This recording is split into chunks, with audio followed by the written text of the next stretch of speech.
Hello views, welcome to DJMS Tamil channel. Aaha Kalyanam சீரியலுக்கான upcoming எபிசோட்ல மகா கிட்ட கேள்வி கேட்க இது எல்லாத்துக்கும் காரணம் மகா தான் அப்படின்னு சொல்லிட்டு ஐஸ்வர்யா பழிய தூக்கி மகா மேல போட, இது அமைதியா இருக்காளே, அப்ப கண்டிப்பா நம்ம தான் மாட்டிப்போம் அப்படின்னு நினைச்ச ஐஸ்வர்யா, ஏன் மகா பின்வாங்குற, எல்லாத்துக்கும் காரணம் நீ தானே, நீ பண்ணலன்னு சொல்லிட்டு அம்மா தலையில அடிச்சு சத்தியம் பண்ண அப்படின்னு சொல்லிட்டு ஐஸ்வர்யா சொல்ல, எனக்கும் தெரியும் அப்படின்ற உண்மையை மகா ஒத்துக்கிறாங்க. எல்லாரும் முன்னாடியும் எல்லாருமே ரொம்ப அதிர்ச்சியா இப்போ நிக்கிறாங்க.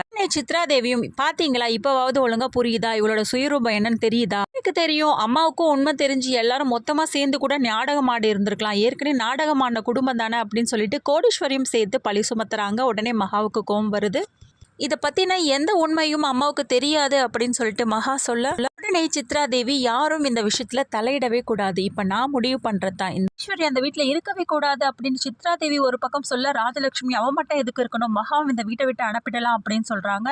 இது ரெண்டுத்தையும் கேட்ட கோடீஸ்வரி வந்து என்ன பண்றாங்க, மன்னிப்பு கேட்கறாங்க. பிள்ளைங்க பண்ண தப்புனால நான் உங்ககிட்ட மன்னிப்பு கேட்டுக்கிறேன், தயவு செய்து இவங்க ரெண்டு பேரையும் வீட்டை விட்டு மட்டும் அனுப்பிடாதீங்க அப்படின்னு சொல்லிட்டு வீட்டை விட்டு அனுப்புற தருணத்துல பயங்கர சத்தமா பேச ஆரம்பிக்கிறாங்க. ஐஸ்வர்யா, நடந்த எல்லா பிரச்சனைக்கும் காரணமே இந்த கௌதம் தான், அவ மட்டும் அன்னைக்கு என்னை ஏமாத்தலாம், நான் இந்த அளவுக்கு வந்து நின்று இருக்க மாட்டேன், அன்னைக்கு என்னென்ன போய் தெரியுமா சொன்னா அப்படின்னு சொல்லிட்டு ஒவ்வொன்றத்தையும் வந்து எடுத்து சொல்றாங்க ஐஸ்வர்யா. எல்லாத்தையும் கேட்ட சித்ரா தேவி, போதும் நிறுத்தடி, இந்த வீட்டை விட்டு உடனே கிளம்பு அப்படின்னு சொல்லிட்டு சொன்னதை கேட்ட ஐஸ்வர்யா, இப்போ அப்படின்னோடனே இந்த வீட்டை விட்டு கிளம்புறதுக்கு நான் என்ன மகா நினைச்சியா ஐஸ்வர்யா அப்படின்னு சொல்லிட்டு கம்பீர குரலா பேச, உடனே எல்லாருமே ரொம்ப ஷாக்கிங்கா பார்க்க, நான் இந்த வீட்டை விட்டு போகவே மாட்டேன், இங்க தான் இருப்பேன், இதுக்கு மேலேயும் நான் வீட்டை விட்டு அனுப்பணும்னு நினைச்சீங்கன்னா கண்டிப்பா நான் கோர்ட்டுக்கு போவேன் அப்படின்னு சொல்லிட்டு ஐஸ்வர்யா சொல்றது கேட்டு எல்லாருமே பதட்டம் ஆயிடுறாங்க.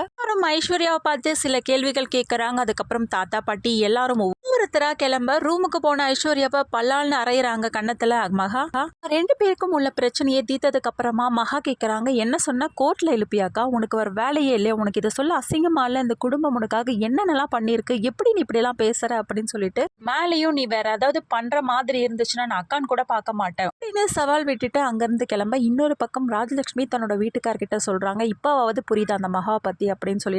நடந்த பிறகும் சூர்யாவோட அப்பா ராஜலட்சுமி கிட்ட மகா மேல தப்பு இல்லாத மாதிரியே பேசிட்டு இருக்காரு. இதனால ராஜலட்சுமி ஒரு பக்கம் கோவப்பட, இன்னொரு பக்கம் சூர்யா ரொம்பவே கோவத்தோட இருக்க மகாவை பார்த்து பேச ஆரம்பிக்கிறாரு, நீ ஒரு துரோகி, சரியான போய் பித்தலாட்டக்காரி அப்படின்னு சொல்லிட்டு.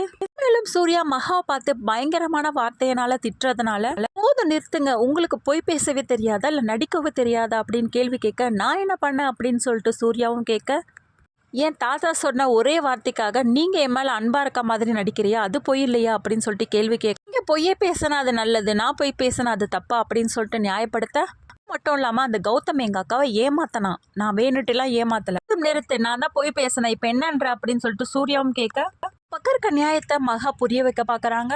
கௌதம் ஐஸ்வர்யா கழுத்துல தாலி கட்டினதுக்கு அப்புறமா தான் எனக்கு இந்த உண்மை தெரிய வந்தது, அதுக்கப்புறம் நான் ஓடி வந்த கல்யாணத்தை நிறுத்தி நான் உண்மை எல்லாத்தையும் சொல்லிடணும் அப்படின்னு சொல்லிட்டு தான் ஓடி வந்தேன், இங்க வந்து பார்த்த பிறகுதான் தெரியுது ஐஸ்வர்யா கழுத்துல தாலி ஏறிடுச்சு, அதுக்கப்புறம் நான் எவ்வளவு தடவை உண்மையை சொல்ல ட்ரை பண்ணா, இதுக்கு மேலேயும் இந்த உண்மையை சொன்னா நான் உயிரோடவே இருக்க மாட்டேன் அப்படின்னு சொல்லிட்டு பிளாக்மெயில் பண்ணாங்க, அதையும் மீறி நான் எப்படிங்க உண்மையை சொல்ல முடியும் அப்படின்னு சொல்லிட்டு மகா கேட்கறத கேட்டு சூர்யா வந்து சிரிக்க ஆரம்பிக்கிறாரு. அதை நிறுத்து, நீ சொல்ற கதையை வந்து மற்றவங்க வேணா நம்பலாம், என்னால் நம்ப முடியாது அப்படின்னு சொல்லிட்டு, சூழ்நிலையில தாத்தாவுக்கு உடல்நிலை சரியில்லாம போகுது. அட்டிக்கும் வீட்டில் உள்ளவங்களுக்கும் தாத்தாவுக்கு என்ன மாதிரியான பிரச்சனை அப்படின்ற உண்மை வந்து தெரிய வருது. சூர்யா கையை பிடிச்சி மகாவை பத்திரமா பார்த்துக்கணும் அப்படின்னு சொல்லிட்டு சொல்றாரு.